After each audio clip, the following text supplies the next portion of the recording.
Eliona Binakaj është bërë një emër shumë i lakuar nëpër median roz që nga hyrja e saj në Big Brother VIP Kosova 4. Historia e saj për humbjen e nënës dhe motrës ka prekur shumë zemra dhe ka bërë që shumë fansa të bashkëndjejnë me Elin. Por jo vetëm historia e nënës dhe motrës së saj, është dhe vetë historia e Elionës se si është rritur dhe çfarë ka përjetuar që ka bërë fansat ta mbështesin e ta duan vajzën më të rinë në moshë që hyri në këtë reality show. Për më shumë se 100 ditë, Eli kishte suportin maksimal të fansave të saj, duke e mbështetur me votat e tyre për të arritur në finale. Dhe këtë gjë ja arriti Eliona. Shkoi në finale dhe doli e dyta si fituese e shumë zemrave. E pas daljes së saj nga Big Brother VIP Kosova 4, Eliona ka shkuar tek varrezat, konkretisht tek vendi ku pushojnë nëna dhe motra e saj.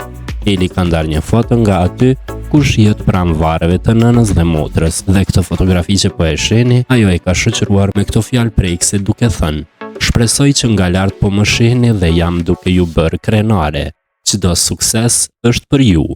Ju dua përjetësisht, mami dhe motra ime."